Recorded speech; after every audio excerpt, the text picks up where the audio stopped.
الفنانة حلا شيحة وظهورها المثير في فرح الفنانة جميلة عوض وحقيقة ارتباطها بالمطرب أحمد سعد.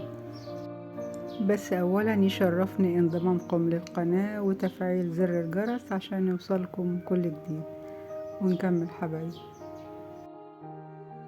واحتفلت الفنانة جميلة عوض بزفافها على المونتير أحمد حافظ بعد علاقة حب استمرت لسنوات، في حفل زفاف أسطوري وأجواء رومانسية عاشها الحاضرين، حيث أقيم حفل الزفاف مساء أمس الخميس في قلعة صلاح الدين الأيوبي وسط مجموعة كبيرة من نجوم الوسط الفني، كان أبرزهم عمرو دياب ومصطفى قمر وأحمد سعد ويسرى ومنى زكي ولبلبة وغيرهم من الفنانين. وجدير بالذكر أن الفنانة جميلة عوض من عائلة فنية عريقة، فوالدها هو المخرج السينمائي عادل عوض، ووالدتها هي الفنانة رندا، وجدها الفنان الراحل محمد عوض. وخطفت الأنظار سريعا بعد عرض المسلسل التلفزيوني تحت السيطرة عام 2015، وقدمت من خلاله شخصية هنية اللي بيعد أول دور ليها في مشوارها الفني. وتعرضت الفنانة حلا شيحة لموجة من الانتقادات بسبب إطلالتها الجريئة في حفل زفاف جميلة عوض. وحضرت حلا شيحة حفل الزفاف بصحبة شقيقتيها هنا ورشا شيحة،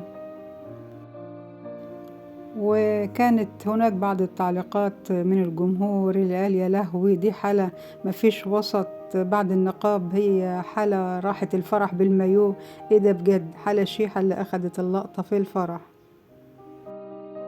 وأثارت الفنانة حلا شيحة جدلا واسعا على مواقع التواصل الاجتماعي بعد انتشار صورة لها مع المطرب أحمد سعد من حفل زفاف الفنانة الشابة جميلة عوض. وحلا أعادت نشر الصورة عبر خاصية القصص القصيرة على حسابها الشخصي بموقع انستجرام، واللي ظهرت خلالها بجوار أحمد سعد وبيمسك كل منهما يد الآخر. وانهالت التعليقات على الصورة من رواد مواقع التواصل الاجتماعي، وبيتساءل البعض هل تعيش حلا قصة حب مع أحمد سعد؟ هل ستشهد الأيام المقبلة الإعلان عن ارتباطهما؟ الأمر اللي لم يؤكده أو ينفيه أي منهما حتى الآن.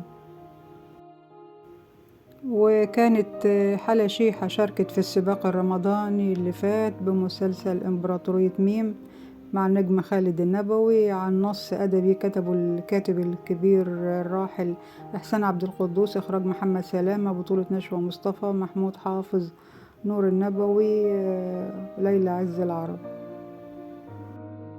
وأخيرا بنبارك للفنانة جميلة عوض ونتمنى لها حياة سعيدة موفقة، والفنانة حلا شيحة بنتمنى لها الاستقرار الأسري.